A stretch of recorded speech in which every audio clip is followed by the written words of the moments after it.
Assalamualaikum warahmatullahi wabarakatuh. Saya Sidik Fauzan Hidayat.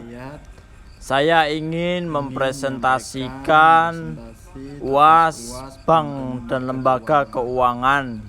Saya memilih 10 soal dari beberapa soal yang telah disiapkan. Untuk soal yang pertama, fungsi dana pensiun.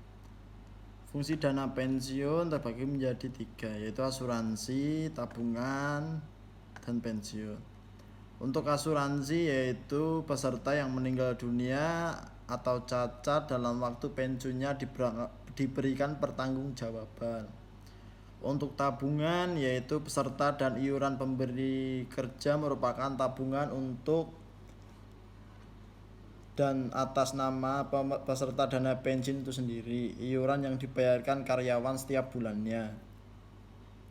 Untuk pensiun yaitu seluruh uang himpunan iuran peserta dan iuran pemberi kerja serta hasil pengolahannya akan dibayar dalam bentuk manfaat pensiun. Untuk soal yang kedua, yang dimaksud dengan kesehatan bank. Menurut saya, kesehatan bank adalah kemampuan suatu bank untuk melakukan kegiatan operasional perbankan secara normal dan mampu memenuhi semua kewajiban dengan baik dan sesuai dengan peraturan perbankan yang berlaku. Kegiatan tersebut antara lain kemampuan menghimpun dana, kemampuan mengolah dana, kemampuan untuk menyalurkan dana ke masyarakat. Untuk soal yang ketiga, pentingnya menjaga kesehatan bank bagi suatu perekonomian. Untuk poin pertama, sebagai pembentuk suatu kepercayaan nasabah. Karena dengan membentuk kepercayaan suatu nasabah untuk bank sendiri, masyarakat, sehingga masyarakat akan tetap bertahan pada bank tersebut. Untuk yang kedua, semangat etos kerja tetap terjaga. Sama seperti halnya manusia yang akan selalu tampil prima untuk menjaga kesehatannya, perbankan juga harus prima dan loyalitas dan semangat untuk melayani nasabah-nasabahnya sehingga dapat menghasilkan keuntungan bagi pemilik dan nasabah. Untuk jawaban nomor 3, sarana pusat pertumbuhan ekonomi. Jika kesehatan bank berkurang, maka yang terjadi pertumbuhan ekonomi di masyarakat akan lesu. Hal ini sangat berdampak pada bank yang akan melemah. Untuk soal nomor 4, pihak-pihak yang terkait dalam transaksi leasing. Untuk jawabannya lessor. Lessor adalah perusahaan leasing atau pihak yang memberikan jasa pembiayaan kepada pihak lese dalam bentuk barang modal. Berikutnya lese. Lese adalah perusahaan atau pihak bank yang memperoleh pembiayaan dalam bentuk barang modal dari lessor.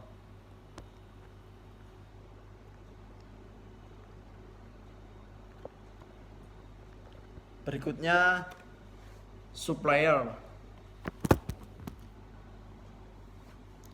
Supplier adalah perusahaan atau pihak yang mengadakan atau menyediakan barang untuk dijual kepada lese dengan pembayaran secara tunai oleh lessor. Berikutnya bank atau kreditor. Tidak terlibat secara langsung dengan kontrak leasing, namun pihak bank memegang peranan dalam hal penyediaan dana kepada lessor, terutama dalam mekanisme leverage lese di mana sumber dana pembiayaan lessor diperoleh melalui kredit. Soal yang kelima, contoh barang yang diterima sebagai jaminan di perum pegadaian. Untuk yang pertama, rumah. Jenis barang pertama ini digunakan sebagai jaminan pegadaian adalah rumah. Memang tipe barang jaminan ini tidak banyak digunakan sebagai opsi bagi masyarakat yang mengajukan pinjaman di pegadaian. Biasanya orang yang menggadaikan rumah di pegadaian adalah mereka yang mengajukan pinjaman dalam jumlah dana besar. Berikutnya, kendaraan bermotor. Kendaraan bermotor merupakan salah satu jenis barang yang diterima oleh kantor pegadaian sebagai barang jaminan atas pinjaman uang. baik mobil maupun sepeda motor. Berikutnya barang elektronik. Barang elektronik juga bisa menjadi pilihan barang yang akan dijaminkan kepada pegadaian. Beberapa jenis barang jenis elektronik yang diterima dalam pegadaian adalah televisi, kulkas, radio, maupun laptop atau HP. Minimal produksi 1 tahun terakhir dengan kelengkapan yang dibawa adalah KTP serta KK. Berikutnya adalah emas. Emas adalah jenis barang pegadaian yang cukup umum dan banyak diajukan. Emas dalam berbagai bentuk perhiasan seperti kalung, cincin, gelang, dan emas antam. Untuk soal yang keenam, sumber dana perum pegadaian berasal. Untuk poin pertama, jawabannya adalah modal sendiri. Modal awal 205 miliar dan secara bertahap pemerintah memberikan tambahan modal. Berikutnya pinjaman jangka pendek dari perbankan. Berikutnya pinjaman jangka panjang dari kredit likuiditas BI. Berikutnya penerbitan obligasi. Untuk poin yang ketujuh, sebutkan tujuan dari perum pegadaian. Untuk tujuan dari perum pegadaian yang pertama, dari adanya pegadaian tentu saja untuk melaksanakan dan menunjang sebuah program pemerintah dalam bidang pembangunan nasional dengan cara memberikan pinjaman ataupun memberikan kredit dengan hukum gadai atau memberikan jaminan atas barang yang dimiliki. Berikutnya, jelaskan kelompok independent leasing company.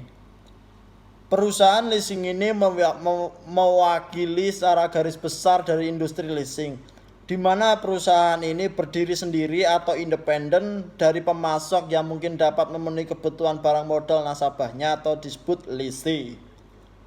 Selain itu, perusahaan dapat membelinya dari pemasok atau produsen yang kemudian disewa kepada pemakai. Lembaga keuangan yang terlibat dalam kegiatan usaha leasing adalah bank.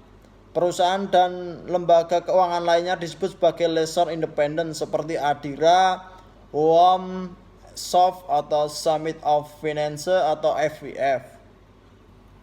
Untuk soal yang ke-9, pentingnya asuransi bagi masyarakat.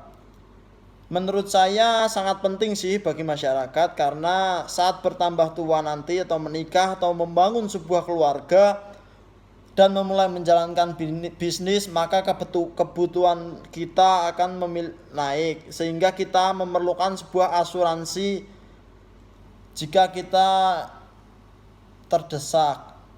Dalam kondisi seperti itu, asuransi adalah sebagai besar mendasar dari rancangan keuangan yang sehat dan berjangka panjang. Saat adanya berbagai ancaman dari luar seperti kecelakaan juga menjadi sebuah solusi untuk kita.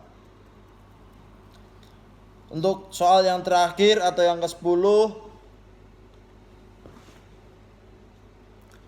adalah kemudahan dan fleksibilitas dari sewa guna bagi lessee. Adalah hal pertama yang ditawarkan oleh perusahaan leasing atau skema pembiayaan melalui leasing adalah kemudahan bertransaksi. Pembiayaan melalui leasing tidak memerlukan jaminan, fleksibel dan cepat dalam pelayanan. Selain itu, skema leasing ini akan membantu perusahaan Anda untuk melindungi aset dari inflasi juga sebagai capital saving. Karena lessor akan membiayai 100% barang modal leasing ini bisa dimasukkan ke biaya operasional sehingga tidak akan mengganggu laba yang terkena pajak. Berikut soal yang sudah saya sampaikan beserta jawabannya. Terima kasih.